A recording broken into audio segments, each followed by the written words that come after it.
Welcome to another episode of Fight the Burnout. Today we have actually a very special guest. He is also in the same realm as I am, but he has been doing it a little bit longer, and he also does it with corporates. We have Anthony Taylor today. He is a mental toughness coach and mindset specialist. And as we always do, I'm going to let him kind of take it away. But I'm very interested and intrigued with today's conversation. As we always say, normally at the end of these conversations, make sure you just listen and just try and take that one thing away from this conversation today. And then you can go back and listen to it again and grab another one. But if we try and grab too much, we kind of lose it all. So just make sure you just look for that one thing that jumps out at you the most. Note it down, write it down, whatever you need to do. But without further ado, Anthony, why don't you tell us about who you are and a little bit about your backstory? Sure, Chris, thanks for having me on the show. I really appreciate it. Cracky. So I'm over here in England, so we've got a bit of a time difference today when we're recording this. I've been working in this area now for about 10 years, and that so prior to that, I had 20 years in the corporate world, working for big organizations. I also did a bit of traveling, as we talked about before we went recording. Spent some time in the Caribbean. And then age 40, I found myself divorced unexpectedly, two kids, pretty broke as a result of the divorce. And then kind of looking around thinking, what the hell am I going to do with my life? And feeling pretty fed up and burnt out with my corporate career and known for a while that it really wasn't my calling or what I wanted to do. So I spent a bit of time, 3 or 4 months actually, just introspection, working on myself, thinking about it, and decided to go down the route I am now, which is working with individuals all the way up to corporates, all around mental toughness, resilience, mindset. So that's me in a nutshell.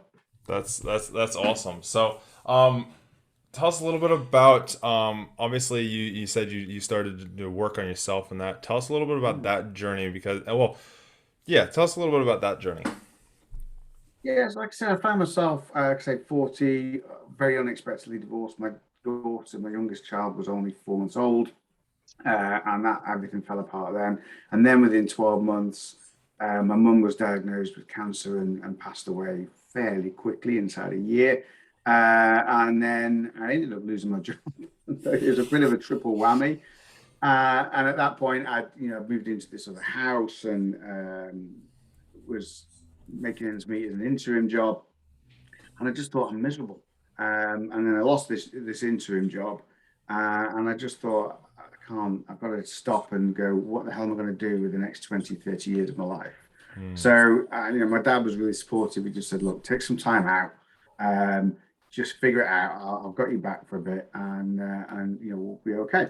So I did that, and I literally just spent time thinking. I spent a lot of time reading. I spent um, just a lot of time talking to people I knew very well, asking about me, their impressions of me, just trying to get some of that insight, and just spent a lot of time reading, reflecting. I started to read about different religions because I was brought up a Catholic, but never really felt like I believed in a God.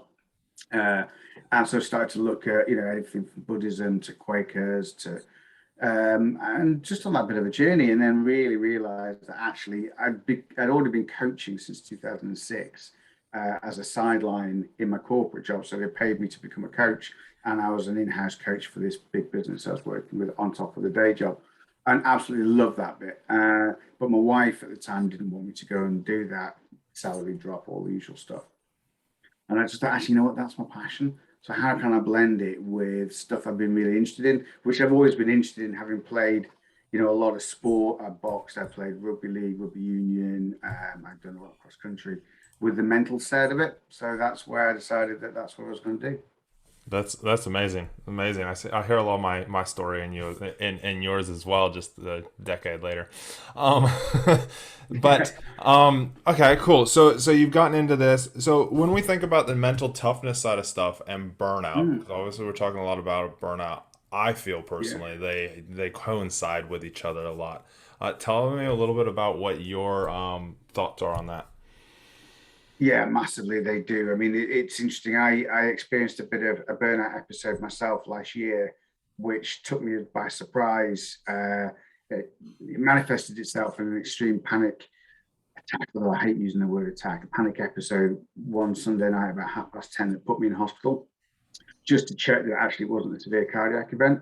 And then what happened over the next week and then months was severe anxiety for a while. And it's taken me a good 6 or 7 months for that to start to dissipate. And it's still not completely gone, which is interesting because I've never really had that before. So that was a real shock for me. So I learned a lot of lessons around that. But going back to mental toughness, it's massive. A lot of people have a misconception around mental toughness, think it's all about big biceps and balls and pushing through and all the rest of it. And it really isn't. It is a personality trait that we all have that explains how a person thinks when they're under stress, pressure, and challenge. That's what mental toughness is. How we respond mentally when we're under stress, pressure, and challenge. And we all have it, but it's on a spectrum. So at one end, you have people who are high in it, and at the other end, you have people who are more mentally sensitive. And we say mentally sensitive, not mentally weak. And that's really important. But sometimes, the mentally sensitive person is better equipped because actually what they do is they know where their level is. So they switch off a bit earlier. They go, that's enough. They step back, they rest, they recuperate. Sometimes a mentally strong person doesn't, and they can push it. And then they ended up experiencing burnout. We know that higher levels of mental toughness can buffer ourselves against stress, pressure, and challenge, but sometimes you can go too far. So what's really important, and the missing ingredient is self-awareness. Yeah. And that's really important. I love that. I think about, I can only relate to my story, and, I work with clients as well, just like you have. But I think about my story, and I tell this to people all the time. I go, I'm one of the mentally strongest people that I probably know. Like, I will always be, I might not be the strongest, I might not be the fittest, but I'll be there at the very end unless my body literally gives up. But I also go, that can also be the worst thing possible for me as well, because it's got me Yeah. to what's happened in the past in my circumstances. I've been so mentally tough that I'm like, nah, I can keep going when really I did need to stop. So it was interesting you saying that, I can relate that to myself. And then you look at other people. Do you believe that you can strengthen that mental toughness? Like you can actually, like, you take one of those what do you call them, the more sensitive souls in that, and they can build more be build that mental toughness more to like the level like I was referring to as for myself. Yeah, we can certainly build mental toughness. Absolutely. And we know this because I use a tool that has been developed over 30, 40 years now of academic peer-reviewed research. It's called the MTQ that measures somebody's mental toughness on a scale of 1 to 10. And what we know is that, we can build somebody up from, 3 or 4. And I'm working, typically I work with clients. Sometimes they come to me with quite low confidence, bit of imposter syndrome, and I can move them from maybe a 2 up to a 4 or a 5. And if we continue that work even longer, then they might be able to move it up a bit more. So we can definitely increase someone's mental toughness. Mental toughness can be learned, but it's not easily taught. So it's not something you can come to a workshop and suddenly walk out and go, whoa, I'm a 5 now, and I was a 2 when I walked in here. It doesn't work that way. What I can do in a workshop is give you the awareness, the understanding, and start to show you some of the tools, but you've got to go ahead and apply those things. But yeah, you can definitely. Would you take somebody from a 2 to an 8? Possibly unlikely. But would you move? We always say this: look, if you're a 4 on the scale and you're coping with everything that you've got on with your life, then that's absolutely fine. You don't need to be a 5, 6, 7, or 8. No. You don't need to be that. But if you're a 4, or if you're, say, an average of a 4, but maybe your self-confidence is a 2, then it might, and you're struggling with some things, then it might be beneficial to you to work on moving that up to, say, a 4 or a 5. So it's not a you have to be a 5 or you have to be. Statistically, out of all the hundreds of thousands of people that we've measured, they come out as an average is 5.5. That's the average for mental toughness. Yeah. So it's a bit like a bell curve.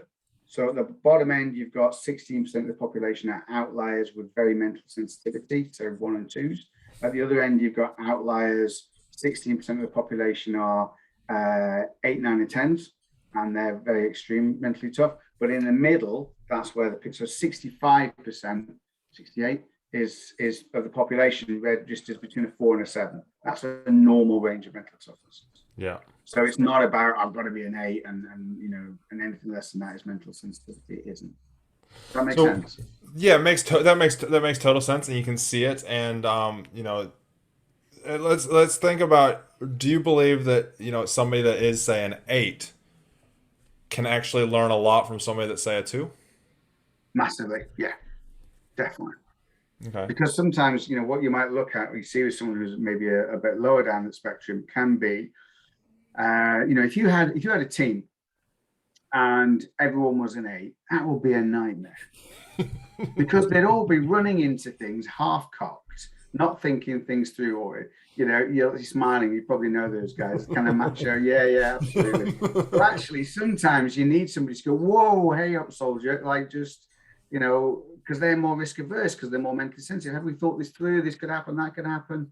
So equally, you wouldn't want everyone who's a 4 because then no one would do anything because they'd all be too worried about stuff. What might go wrong? So actually, you need a blend of people in a team. Absolutely. So yeah, can somebody who's high learn from somebody who's one that? Yes, if they've got that self-awareness. Can somebody who's a 4 learn from somebody who's an 8? Yeah, absolutely. You can say to them, okay, so Chris is an 8 on the scale here. Anthony, what can you do? How do you think Chris will behave in this situation? Oh, well, Chris will do this. Oh, okay, well, can you go and do that? So you can help people that way. Yeah, no, yeah, it's so true. I think of myself. I'd say I used to be probably about like that 6, maybe that 7. Whereas now I've become more in tune awareness, which we'll talk about here shortly. In tune with this awareness, that it's actually smart sometimes to drop down to a 2 or a 3 in a situation, because then you have more awareness. You're not just screw it, let's go, um, Yeah. kind of thing. So if we think about and we talk about the learning, and then it all comes down to that mental awareness. Tell us a little bit about that from your perspective. The mental awareness bit. Yeah, the mental awareness, like how you train somebody to be more mentally aware, I guess, would be more the question. I guess it's using a lot of those reflective questions. It's getting them to think about, okay, so, maybe if someone working with someone who's more mentally sensitive, so tell me about a time when you faced a particular challenge. What was it? What was going on? What resources did you do? How did you approach it? And you start to identify strengths in people. So that's how I'd work, say, with somebody in that area. You can build that up as well as sharing specific tools. Somebody who's maybe higher on the level. So I'm working with one corporate client a minute, lovely guy, wants to get better, but he's really high. He's 9s and 10s. Oh wow. And he knows that he comes across as a bit cold and a bit arrogant. And he's trying to work on it. So what I'm trying to do with him is raise his awareness. So one of the things we started to look on is I said, okay, well, tell me some of the common weaknesses people tell you about yourself. Oh, I don't really listen. I finish their sentences. I was like, oh, okay, right. So one of the things you got to do is, start to recognize when you're doing that. And I said to him, look, I want you to go home to your wife and I want you to ask her to score you out of 10 on your ability to be a good listener. And he's like, oh. So he went home and his wife gave him this score and it wasn't the best. And he's like, okay. So then I said, like, you've got to ask her to give you one thing that you can do going forward to be a better listener. I'm not interested in feedback about what happened when, because you can't change that. It's in the past. Get it to give you one thing that you can do to be better. And then that starts to raise his awareness. And he's, oh, and now, funnily enough, after a month and 6 weeks now and 2 coaching sessions, he's already started to say that there's a massive shift.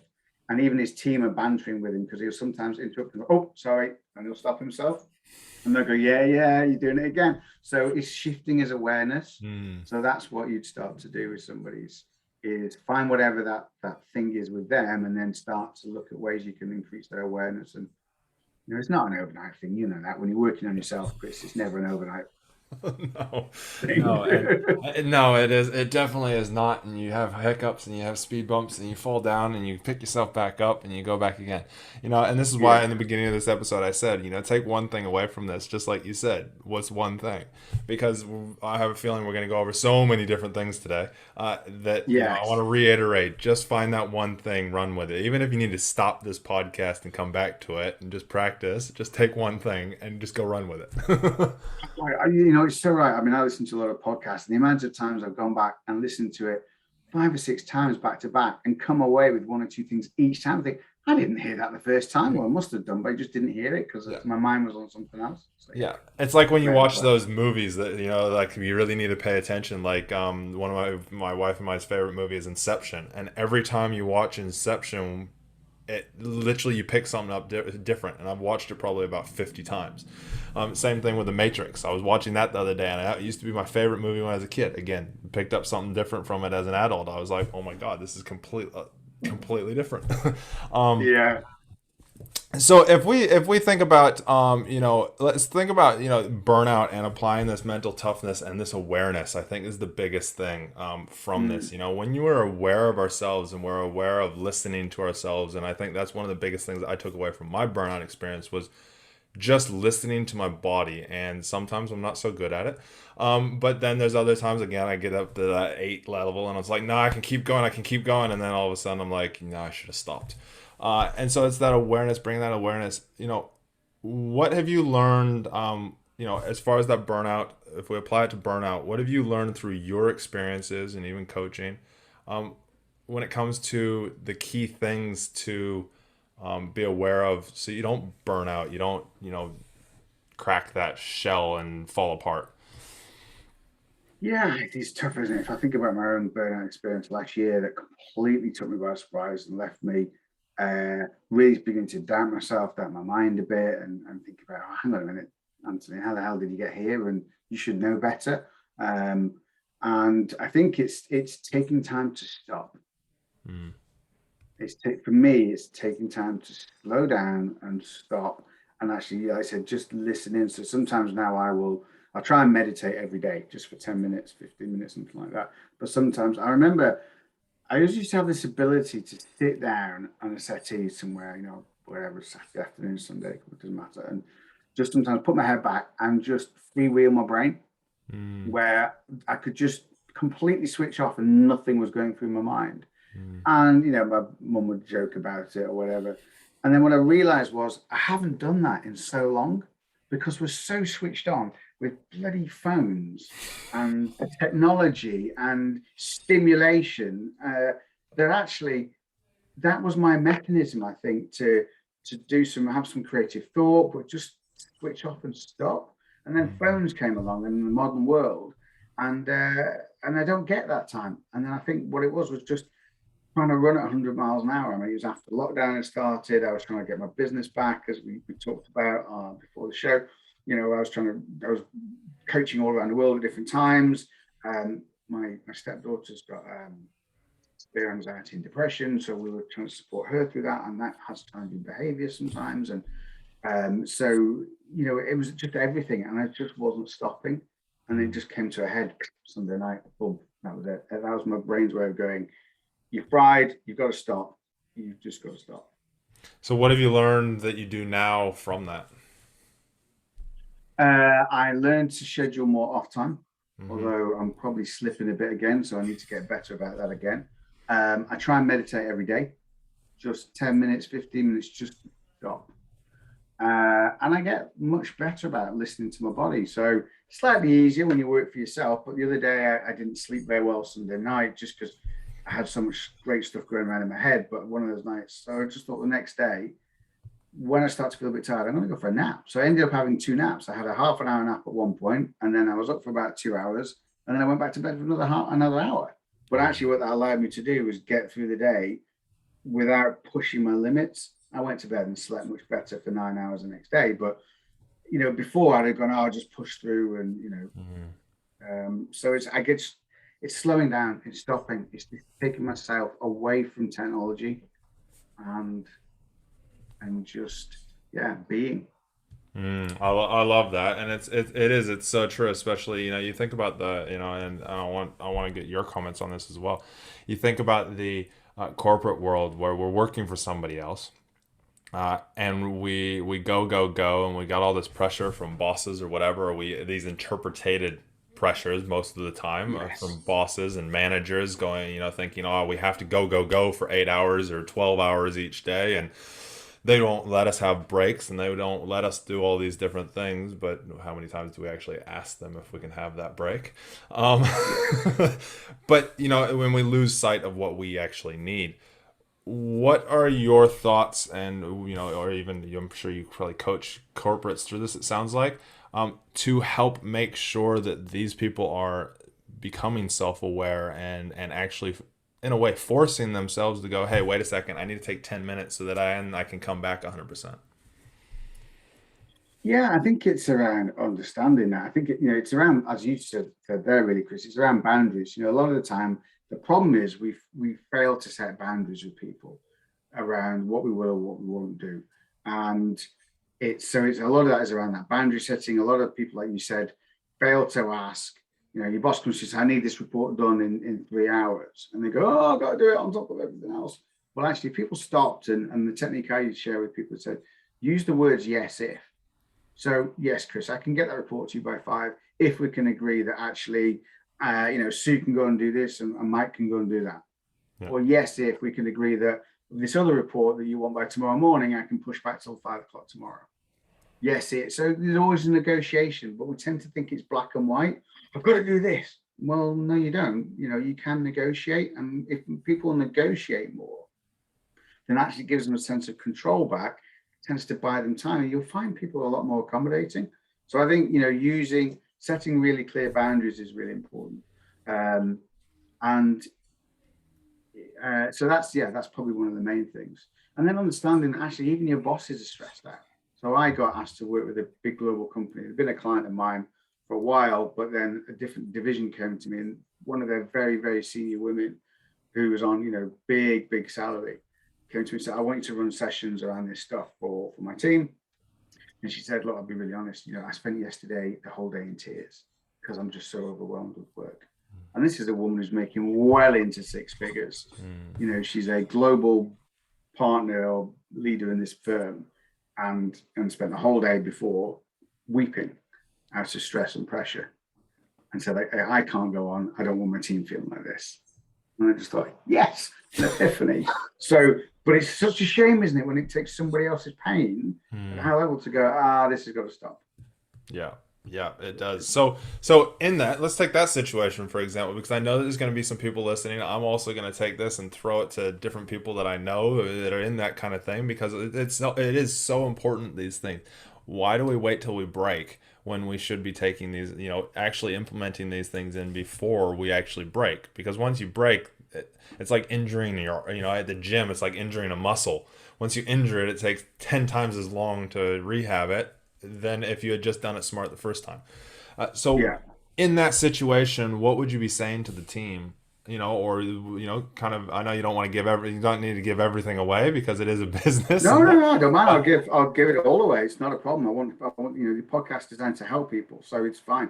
So what I say to people, look, there are 4 domains of energy, really. You've got your physical energy down at the bottom, you've got your emotional energy, you've got your mental energy, and then you've got your spiritual energy. It's about how we manage the energy across those 4 domains. And spiritual isn't kind of woo-woo crystals. It's about, it's not necessarily about religion either. It's about your meaning and purpose and meaning. We'll come on. I think you want to talk about that. Yeah. So that's really important. It's about your spirit, the self-actualization bit, a bit like Maslow's hierarchy of needs at the top. It's that purpose and meaning for your spiritual bit. Your mental energy, your brain is 2% of your body's weight, but it takes 20% of your body's energy resources on a daily basis. Now, when those 20% are spent, they're spent. Your body's got very clever ways of stopping your brain consuming more energy, because it's still got to run your heart and your lungs and your skin and your bones and your movement and everything else. So, so your brain's massively energy heavy. But once that you've used that, so if you've ever got to the end of the day and it's taken you 15 minutes to write an email that would have taken you 2 in the morning, that's because your brain is literally slowing down. There's no energy left. You're on fumes in your tank. And we live a lifestyle in the Western world because of gadgets and technology that's just draining ourselves mentally every day. And then you've got your emotional stuff. And a lot of that is tied around boundary setting and how we manage our emotional control. So when we think about mental toughness, one of the 4 C's of mental toughness that probably probably should have explained at the start, is around control. And that's broken down into emotional control, the degree to which we can manage our emotions, and life control, the degree to which we are feel in control of our lives. When we lose that emotional control, or when our emotions run high, they drain our energy.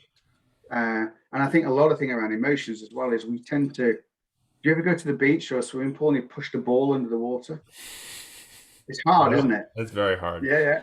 Tiring. And then actually, if you let go, whack, it smacks you in the face. Yep. So, The and it's rubber the same rubber with our band emotions. effect. Yep, the rubber Yeah, band it's the effect. same with our, yeah. And it's the same with our emotions. If we push our emotions down, which is what I was doing in October last year, push them down, and then bang, if you slip and it pops up and it hits you hard. Yes. So that's where the emotional energy stuff is. Stop pushing down our emotions and fighting them, and actually start to be aware and accept them and sit with them, live with them. And that's kind of how I dealt with my anxiety. No, not my anxiety. That's how I dealt with the anxiety I was feeling. Yeah, that what I've done over time is learn to just sit with that feeling and Mm, go, that's okay, that's yeah. fine. And guess what? It goes away. Yeah. It goes away. No, I love that. You know, it is that huge thing. I talk about I refer to my stuff as a pyramid. Mm, And the pyramid is layered. The bottom layer is taking care of yourself, looking after you. Sometimes that's saying the boundaries, the communication, the talking about everything, making sure that you are kept number one. A lot of people use the analogy putting the oxygen mask on yourself first.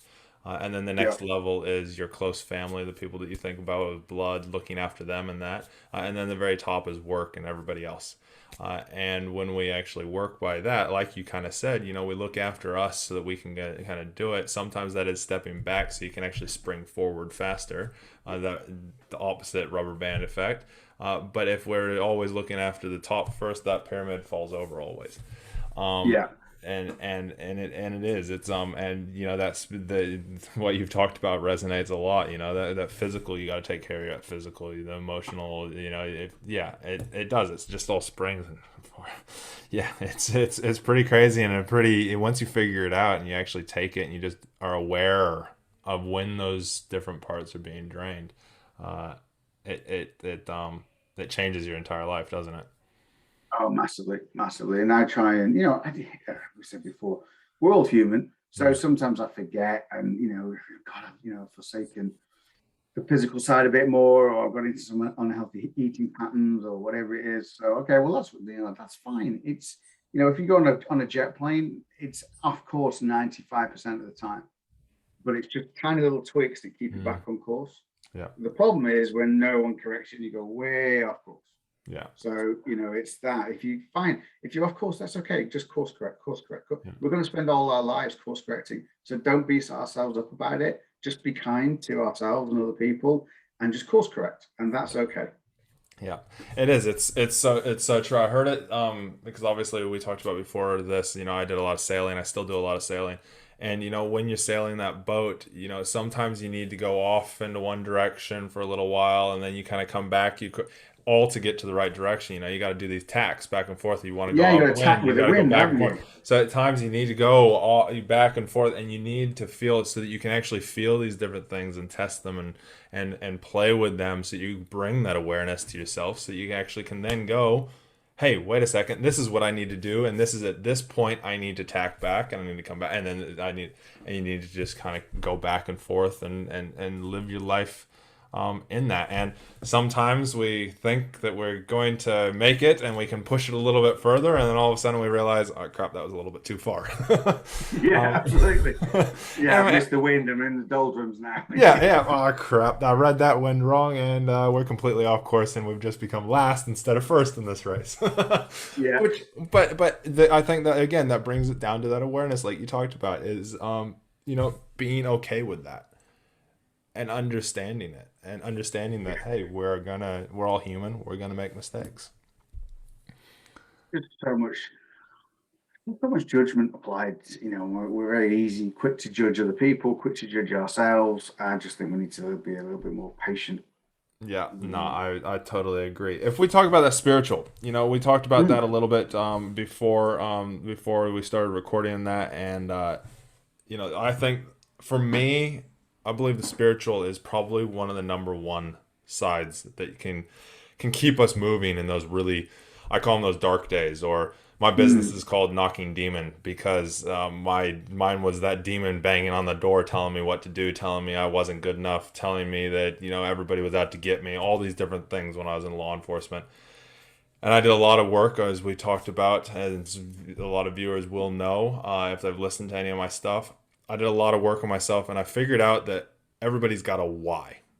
They've got a Mm. why that they do. And we talked about this before we started recording. That stems all the way back to our childhood that drives us through everything. It's why we are fearful of losing money, why we're, so passionate about, making sure we have a roof over our head, making sure that we aren't abandoned, making all these different things, but also drives us in what we do for careers. Mine, I've figured out, is I want to create less pain in myself, first off, and then also in others. Because of seeing my parents fight when I was a kid, getting bullied, having my brother bullied, my dad, it actually stemmed back to when I was about 4, when my dad went off to chiropractic school and be gone all week, come home on the weekends, and then be gone all week. And that subconscious little 4-year-old Chris was like, oh my God, everybody hates me and they're abandoning me. So then when I was bullied and Yeah. that, it concreted. And that's why I became a cop. That's why I used to be the center of attention, all these different things. When it comes to that, what would you say your why is, Anthony? Yeah, it's interesting. When I talked about that period when I was got divorced and I kind of didn't know what I was going to do, and I spent some time reflecting on that, and I came up with it. And my why is to help people achieve more than they thought themselves capable of. Mm, yeah. Say that again. And I do to help people achieve more than they thought themselves capable of. I just wanted you to say that again for viewers, how you know yours to the word, and it didn't vary. I know Yeah, and mine it and to the it word. yeah, and you know what? It didn't. That's not something I came up with overnight. That's No. something that took me months of introspection and writing and rewriting and scrapping and coming back to but it's so important. I interviewed a guy on my podcast who's a chief executive of a big company in England, and he's very clear with his why, and he said it took him months of introspection as well, Mm, but it was a really important piece of work for him to do. yeah. So I'd encourage anyone to really do that. Yeah, so that underpins everything I do. And that's why when I started my business and things were slow and money was tight and stress was high, it just kept me going Yeah. because every time I could do one little bit, then it helped me achieve that why. Yeah. I help people find theirs by asking them why it's important. We start off with Yeah. just success and we dig deeper and deeper into it. And then eventually I've got my neurolinguistic programming masters in that. So I Ah, dig, brilliant. yeah. So I dig into people that way as well with it and teach people how to do it themselves as well. And when you do that, it can be, instead of it taking months, it can take minutes of finding a Yes. very deep level of it. And then it's just fine tuning the words that feel right for you. Yeah. And I Um, think if people want to do that at home, it's great. I'm an NLP coach as well. My yeah. fiance is doing the master prac and I'd like to do it next year. But thing is, ask people can do it themselves really and using the 5 whys. So ask yourself, you can do this. Why do you want to lose weight? Say, oh, I want to lose weight because I want to fit into my clothes or look Mm, good. Okay, well, why is that important to you? yep. And then replay that. So whatever the answer was, use that word. So why Yep. is it important to me that I look good in my clothes? Whatever the answer is. So why is that and if you do that 5 times, you get down to a really deep Yeah. level of motivation, and that's where So I that's where take people to 7+ layers of that. wow, So okay. when you get to 5, I've found that 4/5 is people can start, and I'm going through this so you guys that are listening can do this on yourself because to be honest, it changes the world. Tell me if Yeah, you agree or not, Anthony. It I agree. changes how you Totally. look at everything. You look at anxiety, Yeah. you look at depression, you look at your work, you look at your family, all of it because you can apply it to that. Um, so at about level 4 or 5, it starts to get to that level where it's deep. It will make a huge impact, but it's also at that level where our logical brain is still taking over. We haven't dropped Yes. into the emotional brain. And once we drop into the emotional brain, which actually takes us back to that childhood, if you've done NLP, it takes you back to those childhood experiences. We're all who we are because of things that happen for us, not to us, if we're Tony Robbins. Um, Yeah. and it stems back to then. Past about level 4 or 5, that's where you start to have to go into that.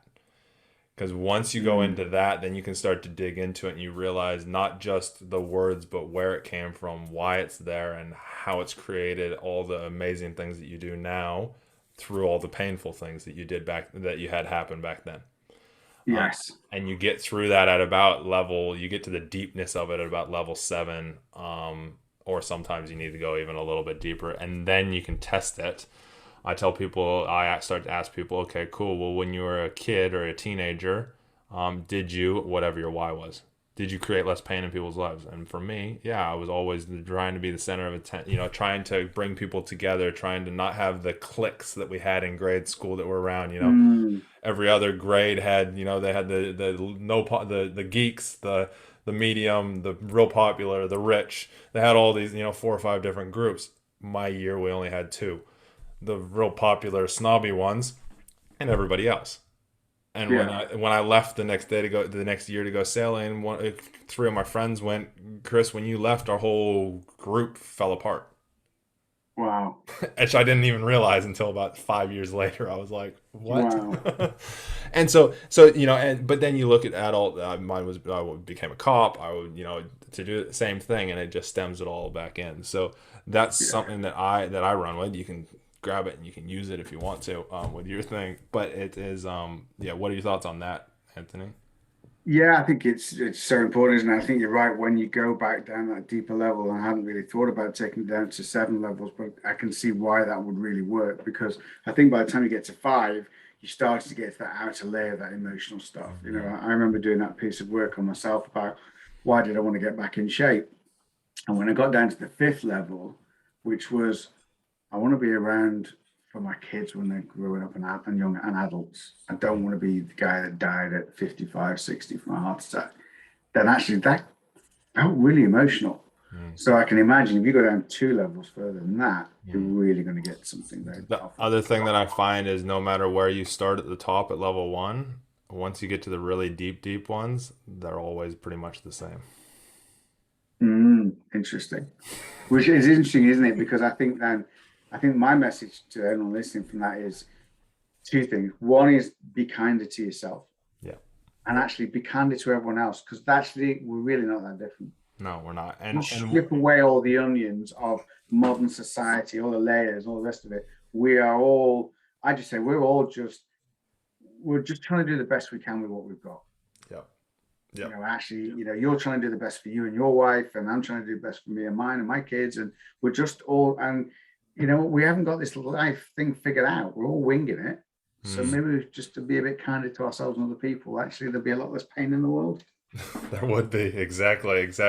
And I've found that it is all very similar. People's whys are similar in ways in that you think about our both of ours, they are similar in ways, but we link them in different ways. And it is I think about when I go to do weight loss or I go to do strength training or things like that. It's a me creating less pain because and it's however you want to relate it. It's I'm creating less pain in my life so that because by me going to the gym, I'm taking that time for myself.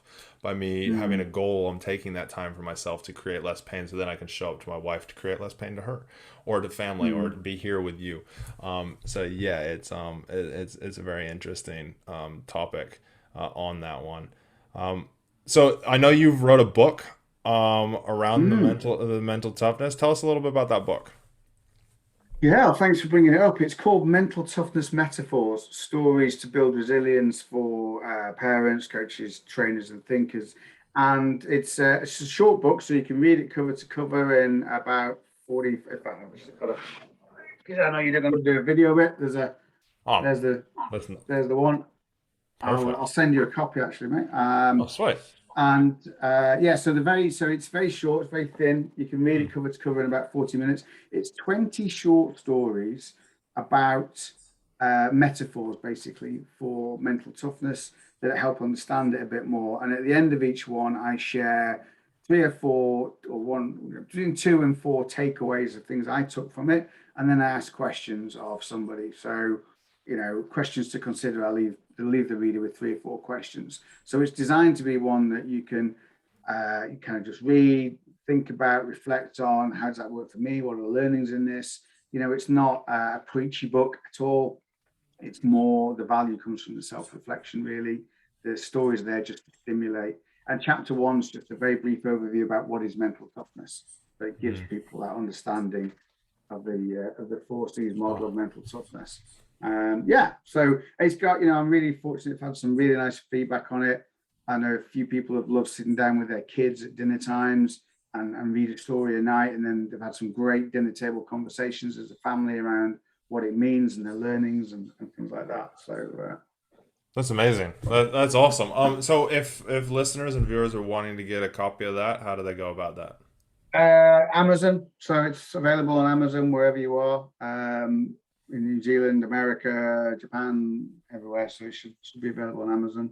And you can get it in Kindle version for 99p, or I think it's £3.99 Yeah. in for the paperback version. Cool. Perfect. Awesome. And Well, we'll put there's it. an We'll... audible version coming out soon if my sound recordist can get his finger out. We're having some problems uploading it to Audible at the minute. The Yeah, files no, keep saying it's not suitable. that's fair. That's fair enough. Yeah, I know. I normally listen. I ride motorcycle every day. That's my form of meditation normally when I'm not in lockdown.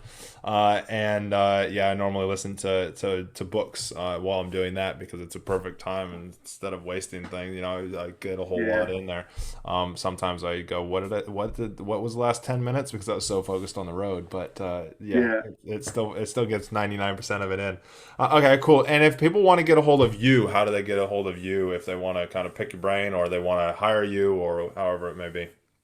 Yeah, I'm very active on LinkedIn. You can look me up, Anthony Taylor, on LinkedIn. Or the best way is to go to my website, www.359.com. And it's the word three, the word 50, and the number 9.com. Um, Perfect. and Cool. Yeah, that's a nod to Roger Bannister, actually. You remember the man who broke the 4 minute mile? Yes. Yes. Yeah. Yeah, it's a nod to him because, of course, what he did was applied Oh, his mental toughness, basically changed the mindset of the whole world about what's possible. yep. So that's kind of what I do with my work. So Yeah, definitely. Well, we'll put those links in the description down below, wherever you're listening, watching, however. And yes, mental toughness is a huge one. I follow David Goggins quite a bit, and he talks a lot about yeah, it. And that man is just nuts. And I sit there and I go, I thought I was a bit crazy, and some of the guys that I know were crazy, but that guy is just insane. Just the way that he yeah. talks and does things, and that. Um, Last question I like to ask, and I want to ask you it as well, Anthony. Top tip to self happiness. Stop judging yourself. Okay. What would you recommend to somebody that's judging themselves? Uh, Question. You know what? Just spend. I'm going to change that slightly to stop. And it's a form of judgment. Stop comparing yourself to other people. Yeah, that's a bit easy. Comparisonitis. That's the biggest cause of pain, I think. Mm, We're all, whether it's followers or how much money you're making or whatever it is. I'm a short ass. I'm only 5'5". Where it's comparing yourself height wise to other people. Whatever it is, we always compare ourselves to other people. So stop judging yourself against other people. mm. No, I love it. I love it. It is so true that that comparison. It's it's created a lot of wars and it's created a lot of hatred. It can also create a lot of good if we focus it that way. But it is one of those things if we just embrace ourselves and who we are because you're not that's the only person you can change. We'll all be a better place.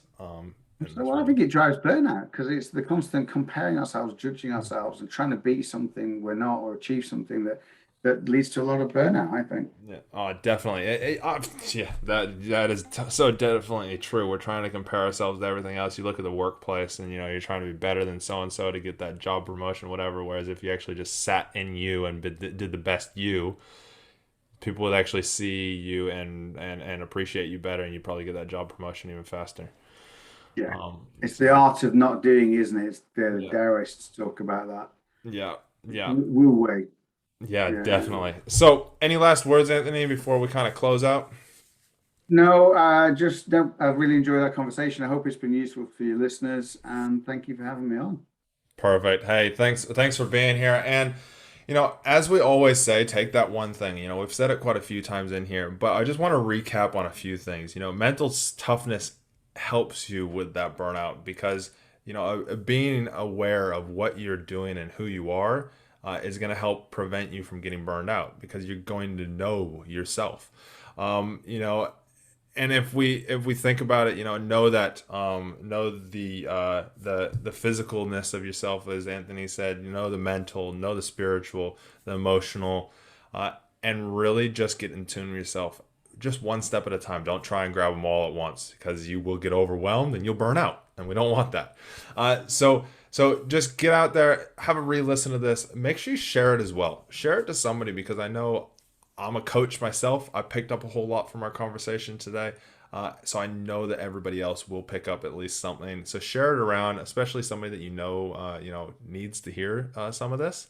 And otherwise, you can always reach out to us at fighttheburnoutpodcast at gmail.com. And we will get back to you, help you however we can. And until next time, thanks for listening. We love you all. And remember to just look after yourself, especially in these times.